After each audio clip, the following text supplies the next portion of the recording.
Okay. Hello, welcome. Thanks.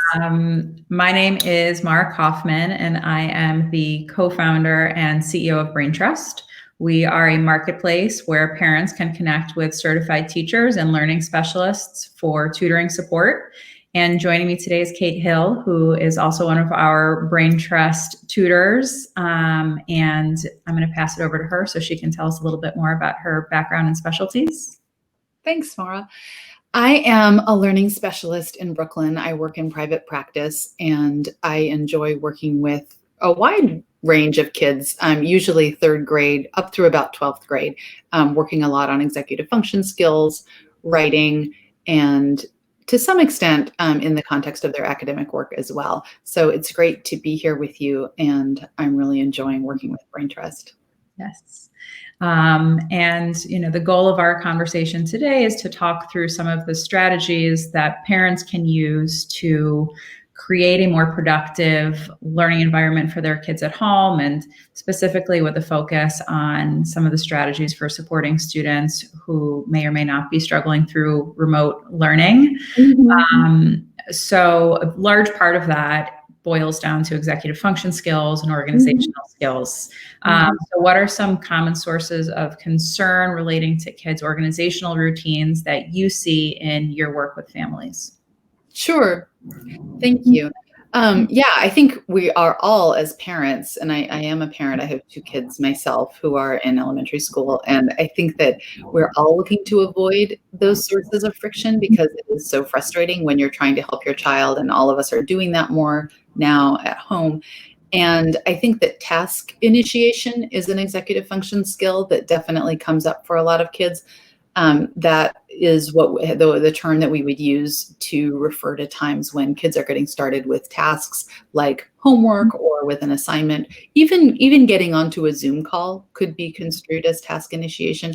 Even something like a household chore or cleaning up, from playing. So it doesn't have to be academic, I think, to be considered under that rubric of task initiation. So I think that for that, it's very, very helpful for families to really think about that as a skill and to ask kids, how are you planning to get started with that? What can I do to help you? Taking some distractions out of the way that are common ones that cause problems for kids. So a child, for example, who has access to electronics, if they're having to, and when I say electronics, I mean something like a game that's really, really fun for them, YouTube videos, even a toy that's a physical toy, a book that they're really enjoying.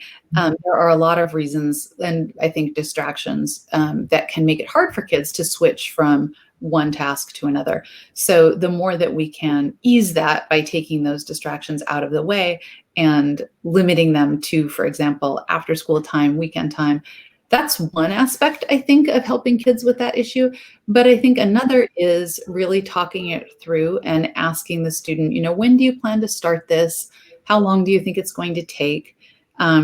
Making sure that the environment they're in is one that's going to work well to support that.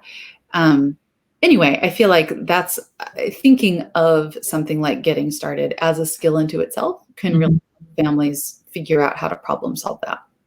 And I think something that those 2 points highlight is the fact that these should be conversations rather than directions, because so often as parents, we make the assumption that our kids have this innate understanding of how to do these things and how to recognize when they should be done. And when you're young, that often just isn't a part of your skill set.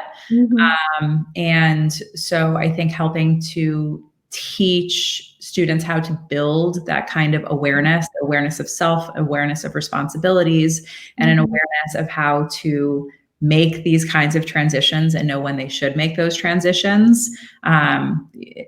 Those kinds of supports are frequently built into the classroom experience, which makes it so much easier to do it all in the classroom. Plus you have modeling from other students that these kids don't have at home. So are there any specific strategies for building those kinds of routines for elementary students, middle school students, and high school students that you think are particularly effective? Yeah, I do. I think that the more we can make things visual, the better that's going to work for most of our students. We talk about that, of course, for students who have learning challenges, learning disabilities, but actually that works for all students. You can be a student who's actually extremely high functioning in terms of executive function and still benefit from having visual prompts. So I think a checklist, for example, if there's something that's not going well for a child, like getting ready in the morning, for example, having them make a checklist depending on their age, or I think, you were stressing this point about collaboration or having a conversation.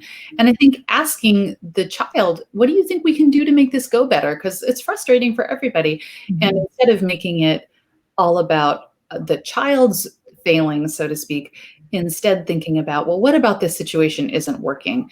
And trying to help depersonalize it a little bit. I think that, in fact, checklists do that depersonalization for families a lot of the time, because rather than the parent being the person who's always asking and asking, instead, it can be this sort of neutral shift to, oh, what does your checklist say? What do you think you should do next? And it lets the parent interact with the child through questions, less sort of on the spot, right or wrong answer questions, and more open-ended. How do you think we should do this together? What would make this go better for you?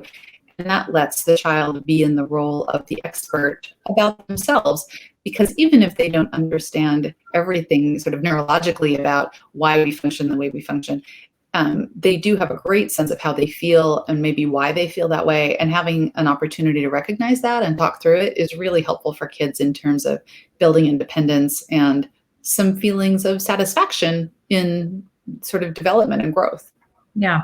And I think every child wants more independence and they want to feel more independent. And I think those types of visual routines and creating those kinds of structures helps set kids up for that success, which then leads to more momentum with developing those kinds of routines and independence, which is good for them and for parents. Yeah, no, I think that those skills are ones that kids will absolutely be able to bring with them in other learning environments. I know we're all hoping, for a return to kind of our normal in-person learning experiences for those who are not currently enjoying those. So I think that these kinds of skills translate really well and kids can build on them as they get older. Yeah. And in terms of a product-oriented approach versus a process-oriented approach, which do you think is most effective? Which is most sort of sustainable long-term?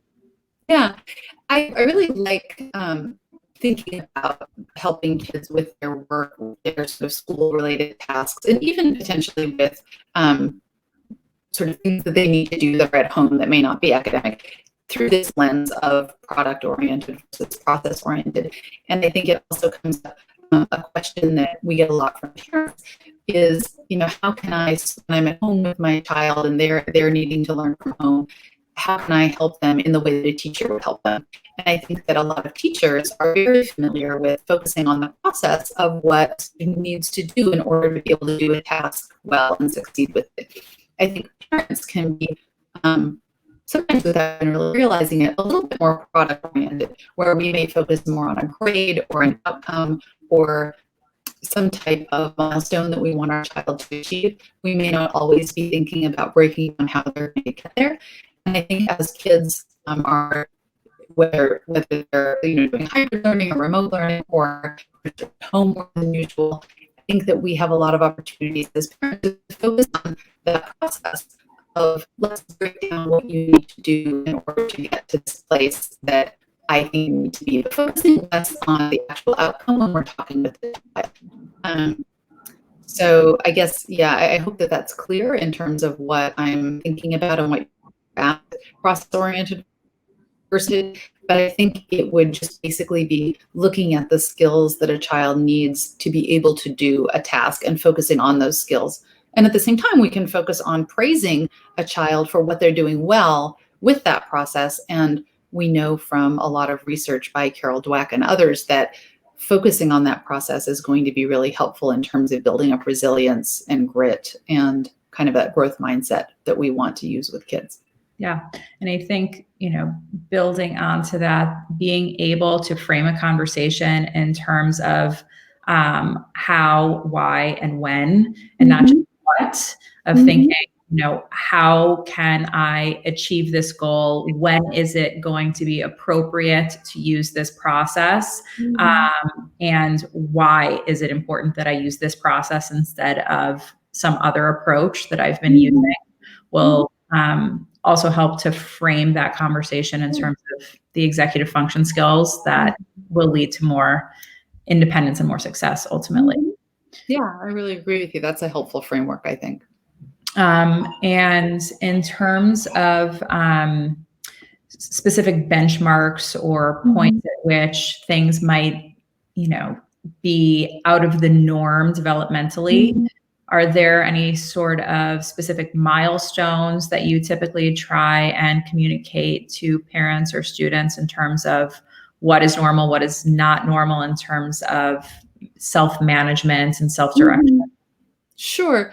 So I think that a lot of the issues that we're talking about right now tend to come to the fore in fourth grade, fifth grade, sixth grade, depending on when kids are switching to more need for independent work, more homework.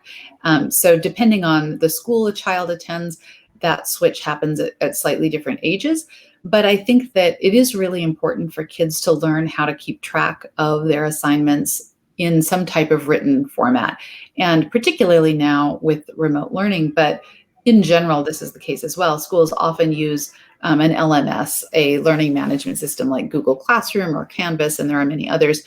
And I think that a milestone that's really important is kids learning how to keep track of their work in some sort of written format, like a planner that the school may provide. It could be a to-do list that they write out when they're home and ready to start their independent work for the day.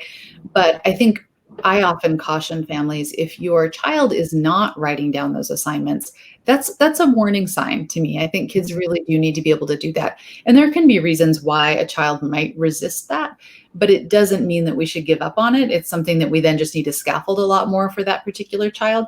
So in general, a fourth grader or a fifth grader, more often, maybe even a sixth grader, as they're switching into this mode of being responsible for more independent work, parents do need to, if the school is not doing it really directly, make sure that the child is learning to keep track of that written schedule, because so many kids will say, oh, my work is on the LMS, it's on Google Classroom, so I don't need to write it down because I can go there and look for it. But that doesn't allow the child to do the planning and prioritization that's so important for their kind of conceptualizing, what do I need to do today? Let me look ahead to tomorrow. And as kids are getting older into 7th and 8th grade, we really want to see them planning more than just a day or two at a time.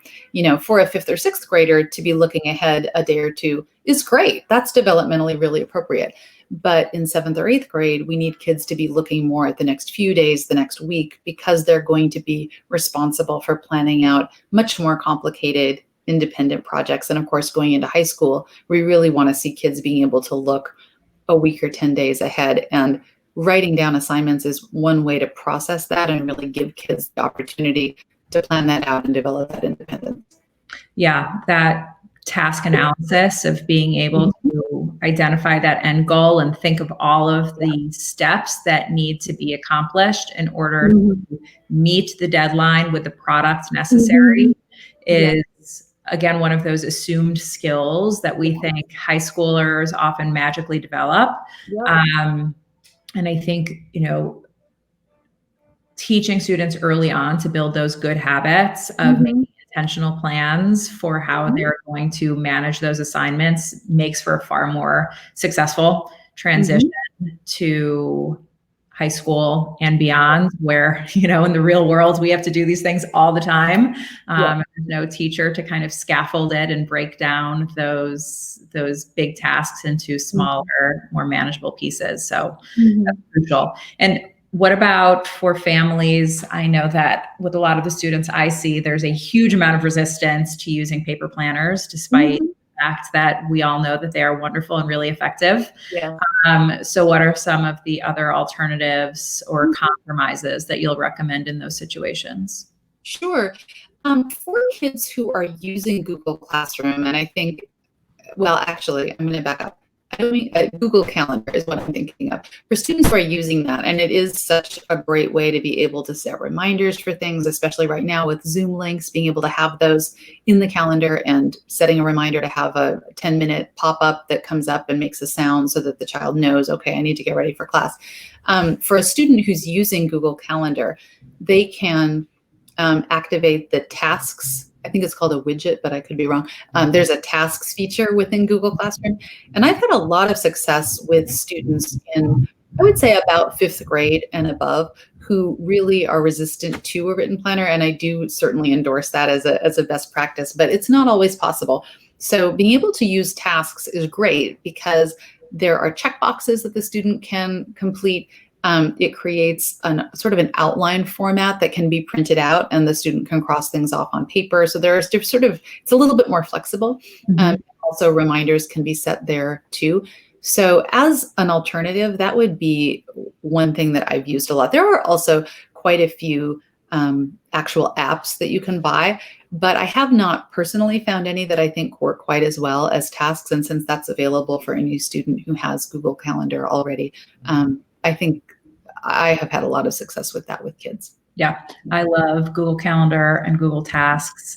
And the one other tool that I've found to be really helpful is Google Keep, which is, creates sort of sticky notes that you can set up as a checkbox type list. And you're able to really easily shift assignments, the order in which you're going to tackle things, and keep that ongoing checklist available. So I feel like all of those Google tools are just so great because they're in the cloud, they're everywhere. There are those reminders that we can use. So that's super helpful. Anything like that lets students think through what their plan is, reprioritize, shift a little bit if something has changed, prompt them to go back to the LMS, look to see what's there, make a few notes. Anything that permits that and facilitates that is going to be supporting the thought processes that we want to see. And again, while I think paper is even better, doing it at all is the important thing. So we want to make sure that we're reducing those barriers for kids for whom the paper itself would be difficult. Yeah, that's great. Okay. Well, thank you so much for sharing your insights and knowledge. And, hopefully this was helpful to all of you who tuned in. And we will also post this to the Braintrust blog. And there will be a link to Kate's profile in case you want to set up a session to work with her. And thank you for joining us. Thank you.